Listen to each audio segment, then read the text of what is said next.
What's up, guys? This is Acid Roots. I'm going to review brokeNCYDE's second album, Will Never Die.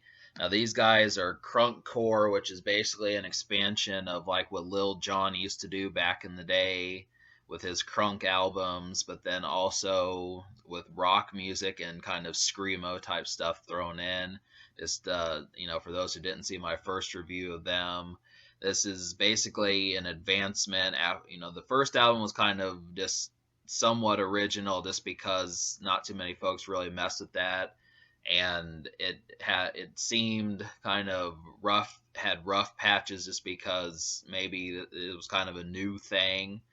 And but they really figured out the style on the second album, and there's a lot more songs. I mean, I like the topics that came from the first album. Some of them, like, booty call, tipsy, seeing girls. um what else was there? Like songs like that.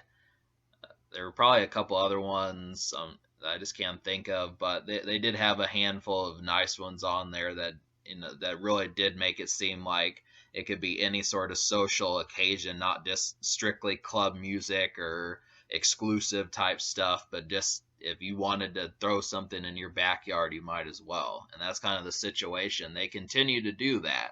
As the thing. It still doesn't quite feel like this entire project is like this entire project is meant for like official type stuff. They kind of cross the boundaries, and that was kind of what MySpace used to do back in the day. I mean, some of these folks, it felt like they were just cats who just had normal jobs, worked at Arby's or something like that, and kind of went about their day. But it starts to, it's a step up from before. The production is far better. I mean, it was good last time, but it just has that kind of, I mean, it's just kind of a blend almost between regular and celebrity. And I like that line. That's why I think I resonate with them so much. So many folks will say this is one of the worst bands. They suck. They're terrible.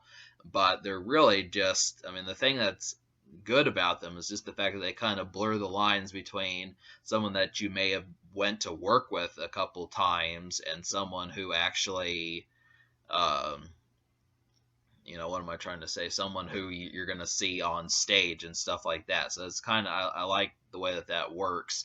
Like, I follow Lil White on Instagram, and he had said that, when he was working on his Doubt Me Now album, he used to work at Blockbuster Video, and he said he quit, like, a week after he quit, he was, you know, he was working on Doubt Me Now. It was kind of, it had something to do with that, but he was working at Blockbuster Video, like 17 years ago or something, when he was signed to 3 6 Mafia's label. And that's kind of the situation. These guys, they just feel like there's someone who just work at a regular, like, Arby's or something. That's kind of the main thing.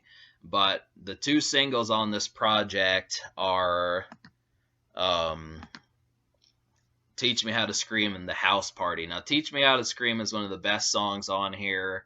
I mean, it sounds more electronic more so than like crunk type style. They do have crunk songs on here, but this one feels more electronic, kind of something LMFAO would do, just more rock based, less EDM, more rock. And it works well. I mean, that's the thing. You're gonna like that one if you do like crunk and rock music, kind of both. The House Party is more, that seemed like more crafted for a single, but it just felt like something like Tayo Cruz would do. I don't remember if I reviewed him, but it just felt like something like that. Where they're kind of trying to say, maybe we'll be like David Guetta or something, but it's kind of one of the softer songs. So, but I mean, obviously, brokeNCYDE, they're, with them being kind of at Hot Topic and those type places, more alternative and emo places, it didn't seem like they were about to, I mean, they got large, but that's on a relative for celebrity terms. So, but there's a lot of songs I like on this project, and a lot that it has to do with is just the fact that I like this kind of macro celebrity type stuff that goes along with it, or micro celebrity, whichever you want to say. it is kind of, I mean, it's exciting to look at that because that's what a lot of YouTube stars kind of are. They're kind of, they blur the lines between whether or not they're just normal or not. But that is interesting because I think this album probably only sold like maybe 3,000 copies first week or something. If it sold less than that, I mean, that tells you it's just like, hey, I mean, you could basically go and hang out with some of these people that come to your shows and sit there and smoke with them. This is like the main thing. But um, so yeah, it's better just to say the 5 songs I wasn't quite feeling that much. I didn't really like the House Party that much, and Kama Sutra, My Girl, and High Times were not too much better. And then This Is a Rager Dude was another one. I mean, some of these, the High Times was trying to do something different altogether. That's not even crunk or anything. Just kind of doing like a Cottonmouth Kings type song, just mellow and almost dance hall. But I think they were doing too much. I just wasn't feeling that. This Is a Rager was really trying to be electronic, but it was a bad start to the album. But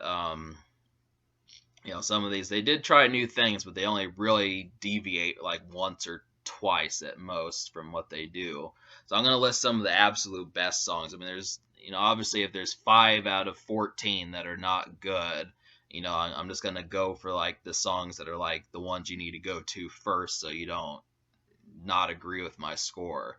So I'm going to say Teach Me How to Scream is one, Money Hungry Ho is another one, Goose Goggles has some good bass in that song. That's probably a good one for the ride.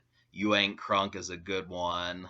That one kind of feels like a Lil Jon song, but just with the screaming involved.